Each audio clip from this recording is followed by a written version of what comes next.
Hi hello నమస్తే welcome to Magna TV నేను మీ అనుష. ఈరోజు మనతో పాటు మన స్టూడియోలో ఉన్నారు ప్రముఖ హోమియోపతి డాక్టర్ బెల్లంకొండ నాగేశ్వరరావు గారు ఉన్నారు. మాట్లాడదాం. సార్ నమస్తే. నమస్తే అండి. సార్ సీజన్ మారిందంటే కొంతమందికి కొన్ని రకమైన హెల్త్ కండిషన్స్ చాలా ఇబ్బంది పెడుతూ ఉంటాయి. దాంట్లో ఫస్ట్ థింగ్ అయితే సైనసైటిస్. Right sir? అంతే. ఇంకోటి మైగ్రేన్ కూడా కదా సార్? అవునండి.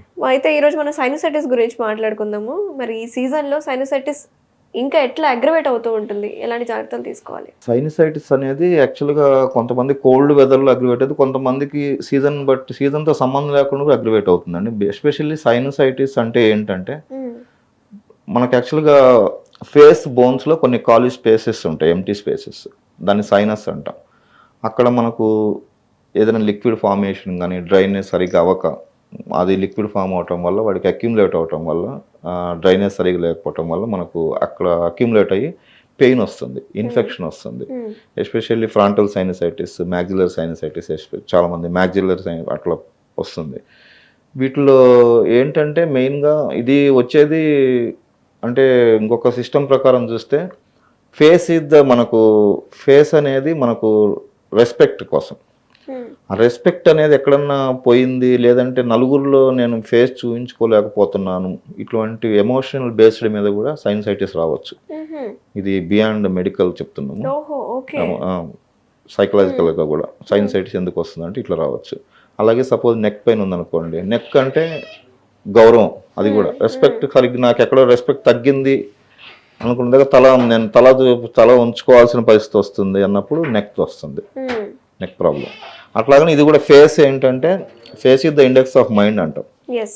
సో వాళ్ళకి ఎక్కడన్నా నా మొహం చూపించుకోలేకపోతున్నాను, లేదంటే మొహం చూపించుకోలేని పరిస్థితి వచ్చింది అన్నప్పుడు కూడా ఇటు రావచ్చు. ఇది నేను చెప్పేది బియాండ్ మెడికల్ లెవెల్, సైకాలజీ పరంగా అయితే సైనసైటిస్ అది ఉంటుంది. సో ఇంకా మనకేంటంటే సీజన్ బట్టి రావచ్చు, లేదంటే ఏదైనా ఎక్స్పోజ్ అయితే రావచ్చు. అసలు సైనసైటిస్ ఎందుకు వస్తుంది, ప్రధాన కారణాలు ఏంటి మరి? ఎందుకని ఏముండదండి, సైనసస్ అంటే ఖాళీ స్పేసెస్లో ఫ్లూయిడ్ అక్యుములేట్ అయ్యి మనకు దాని ఇన్ఫెక్షన్ లాగా వస్తుంది అనమాట. సైనస్ ఇన్ఫెక్షన్ లాగా వస్తుంది. వచ్చినప్పుడు దాని వలన వస్తుంది. ఎందుకు వస్తుందంటే అదొక రకమైన ఇన్ఫెక్షన్ అంతే. ప్లస్ మనకు ఎమోషనల్ 99% సైనసైటిస్ ఎందువల్ల వస్తుంది ఎక్కడ కరెక్ట్గా మనకు రాయలేదు. ఎమోషనల్ బేస్డే 99% అనుకోవాలి మనం. ఎందుకంటే ఇప్పుడున్న వర్క్ స్ట్రెస్, లైఫ్ స్టైల్, నైట్లు మనం 2 o'clock దాకా 1 o'clock దాకా మేల్కోవటం, ఇప్పుడు వచ్చి మొబైల్స్ వచ్చేసినాయి. అట్లాగే ప్రతిదీ తిండిలో కానీ నిద్రలో కానీ ఆకలి అన్ని ఎవ్రీథింగ్ తేడా ఉంది. దీనివల్ల లైఫ్ స్టైల్ డిజార్డర్ వల్ల, సెడెంటరీ హ్యాబిట్స్ వల్ల, వర్క్ స్ట్రెస్ వల్ల మనకు సైనసైటిస్ రావడానికి అవకాశం ఉంది. అట్లా దాన్ని మనం అడ్జస్ట్ చేసుకుంటే అయిపోతుంది.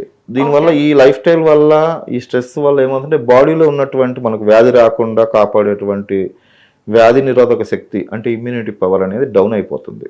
ఆ డౌన్ అవటం వల్ల మనకు సైనసైటిస్ వస్తుంది. ఓకే, మరి సైనసైటిస్ వచ్చినప్పుడు సిమ్టమ్స్ ఎట్లుంటాయి? సైనసైటిస్ వచ్చినప్పుడు మా ఫేస్ కంజెషన్, నోసల్ బ్లాకేజీ, తర్వాత హెడేక్, తర్వాత వాళ్ళు ఏదన్నా స్టూపింగ్ పొజిషన్ అంటే మనకు ఇట్లా హెడ్ ముందు కొంచెం పొజిషన్ కనుక చేస్తే కనుక హెడేక్ రావటం, విపరీతమైన హెడేక్ రావటం, కళ్ళు ఓపెన్ చేయలేకపోవటం, ఇట్లాంటి సిమ్టమ్స్ ఉంటే కనుక మనం సైనసైటిస్ కింద తీసుకోవాలి. అలాగనే కొంతమంది మైగ్రేన్ సైనసైటిస్ అని డౌట్ వస్తుంది, కన్ఫ్యూజ్ అవుతుంది. డిఫరెన్స్ ఏంటి సార్ మైగ్రేన్ కి సైనసైటిస్ కి? మైగ్రేన్ అంటే అండి హెడేక్ ఉంటుంది, తర్వాత vomiting sensation, especially 99% vomiting sensation ఉంటుంది దాంతో పాటుగా. ప్లస్ కోల్డ్ రిలేషన్ ఉండదు. సైనసైటిస్ లో కోల్డ్, కాఫ్ ఇట్లా కూడా దాంతో అకాంపెనింగ్ గా ఉంటాయి, దీంట్లో ఉండదు. దాన్ని బట్టి మనము మైగ్రేన్ సైనసైటిస్ చేసుకోవచ్చు. సేమ్ మైగ్రేన్ కూడా మనకు ఎందుకు వస్తుంది ఇప్పుడు దాకా ఎవరు కనుక్కోలేదు. మైగ్రేన్ సేమ్ అది కూడా అంతే, స్ట్రెస్ వల్లనే, లైఫ్ స్టైల్ డిజార్డర్ వల్లనే వస్తుంది. సో సైనసైటిస్ ట్రీట్మెంట్ గురించి మాట్లాడుకుంటే హోమియోపతిలో ఎటువంటి ట్రీట్మెంట్స్ ఉన్నాయి? హోమియోపతిలో ది బెస్ట్ మెడిసిన్ ఉందండి. ఎందుకంటే మా దగ్గరికి ఇప్పుడు మేము 20 years నుంచి నియోకేర్ హోమియోపతిలో నడిపిస్తున్నాం దాన్ని.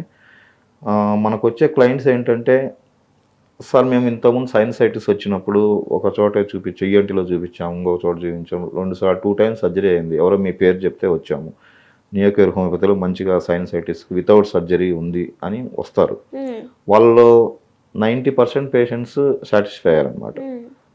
ఎందుకంటే దీంట్లో ది బెస్ట్ మెడిసిన్స్ ఉంటాయి. ఎందుకంటే మనము సైనసైటిస్కి ఇవ్వము మెడిసిన్. ఆ పర్సన్ ఎవరైతే సైనసైటిస్ ఉందో ఆ పర్సన్ యొక్క మెంటాలిటీ ఏంటో అవన్నీ కనుక్కొని ప్లస్ సైనసైటిస్కు కలిపి ఇచ్చినప్పుడు ది బెస్ట్ మెడిసిన్ వర్క్ చేసి వాళ్ళు పర్మనెంట్ క్యూర్ ఉంటుంది.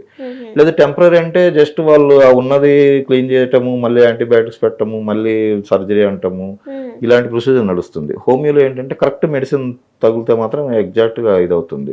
ఇప్పుడు ఫర్ ఎగ్జాంపుల్ చెప్తాను చూడండి. ఇప్పుడు సపోజ్ సైనసైటిస్ ఒక అతను సపోజ్ 50-60 ఇయర్స్ వచ్చినా వాళ్ళ మదర్కి 80 ఇయర్స్. వాళ్ళ మదర్ చెప్పిందే ఇతని నాలుగు ఇప్పటికీ. ఇతనికి ఆల్రెడీ మన వాళ్ళు ఉన్నారు. అంత డామినేషన్ ఉంది వాళ్ళ మదర్.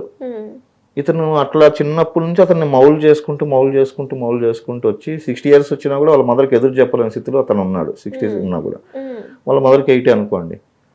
మరి అతను చెప్తున్నాడు, సార్ నేను ఇప్పుడు కూడా మా మదర్ కళ్ళలోకి ఎదురు స్ట్రైట్గా చూడను సార్ అంటున్నాడు. అంత భయం, అంత పేరెంట్ కంట్రోల్. ఇంత ఉన్నప్పుడు వాళ్ళు అడాప్ట్ అయిపోయి దానివల్ల వాడు ఇమ్యూనిటీ డౌన్ అవటం వల్ల కూడా ఈ సైనసైటిస్, మైగ్రేన్ కంప్లైంట్స్ రావచ్చు. వాడు మౌల్డ్ అయిపోయి గొడవ పట్టడం ఇష్టం ఉండదు, సాక్రిఫైస్, ఆమె ఏం చెప్తే అదే ఇప్పటికి కూడా. ఇతనికి కూడా మన వాళ్ళు పుట్టింటారు. సో ఇంత domination, excess of parental control, దీని బేస్ మీద మనకు డ్రగ్స్ చాలా ఉంటాయి. స్టాఫ్సాగ్రియా, కార్సినోసిన్ ఇలాంటివి. నేను ఆ కేసులో కార్సినోసిన్ ఇచ్చాను. ఎక్సలెంట్, విత్ ఇన్ 1 వీక్ లో కంప్లీట్ క్యూర్ అతనికి. ఓకే, అంటే సైకలాజికల్ గా మనకున్న డిసీజ్ కండిషన్ అనేది రెండు అడాప్ట్ చేస్తే అవుతుంది, మిక్స్ చేస్తేనే అవుతుంది. That is homeopathy. నార్మల్ గా అయితే ఇప్పుడు అదర్ సిస్టమ్ ఆఫ్ మెడిసిన్స్ లో మనం చూసుకుంటే వాళ్ళు డిసీజ్ వచ్చిందంటే టాబ్లెట్ రాస్తారు, కానీ ఈ డిసీజ్ కి ఈ ప్రాబ్లం అని రాస్తారు. కానీ అక్కడ సాల్వ్ అవ్వనప్పుడు మనం ఇలా చేస్తే కరెక్ట్ అని మన హోమియోలో మనిషికి medicine, how he is behaving. ఇప్పుడు ప్రతి ఒక్కరికి ఇప్పుడు ప్రాబ్లం వచ్చినప్పుడు దానికి ప్రతి ఒక్కరికి కాజ్ అనేది 100 రకాలుగా ఉండొచ్చు. ఇప్పుడు అదే సైనసైటిస్ మనకు సపోజ్ వాడు లవ్ ఫెయిల్యూరో, లేదంటే వాడి దగ్గర గోల్డ్ పోవటము, లేదా స్టాక్లో లాస్ అవటం, బిజినెస్ లాస్ అవటం అయిందనుకోండి, మనం అక్కడ ఇగ్నీషియా అనే మెడిసిన్ ఇస్తాము. అట్లా మెడిసిన్ మారిపోతుంది ఎయిట్మెంట్స్ని బట్టి. సపోజ్ అట్లా కాదు, సడన్గా వాడు ఏదో వాళ్ళు పక్కింట్లో ఏదైనా సూసైడ్ చేసుకునేది దృశ్యం చూశాడు, ఆ ఫియర్ అలాగే ఉండిపోయింది బాడీలో. ఆ ఫియర్ వల్ల సపోజ్ వీడికి ప్రాబ్లం వచ్చింది, ఎనీ హెల్త్ కండిషన్, మనం ఆ ఫియర్ అట్లా ఉండిపోయిన దానికి ఓపియం అనే మెడిసిన్ ఉంటుంది. అదేస్తే ఆ ఫియర్ కవర్ అవుతుంది, ప్లస్ డిసీజ్ కవర్ అవుతుంది. లేదు మనం ఓన్లీ డిసిజన్ చేసినా కూడా ఎమోషనల్ బేస్డ్ అలాగే ఉండిపోద్ది, అతనికి మళ్ళీ రిపీట్ అవుద్ది 3 months అట్లా. Very nice sir, thank you so much. Sinusitis అసలు ఎందుకు వస్తుంది, ఎటువంటి ట్రీట్మెంట్స్ మన దగ్గర ఉన్నాయి, ఎటువంటి జాగ్రత్తలు పాటించాలి, చాలా వివరంగా చెప్పినారు. Thank you. నమస్తే. నమస్తే అండి.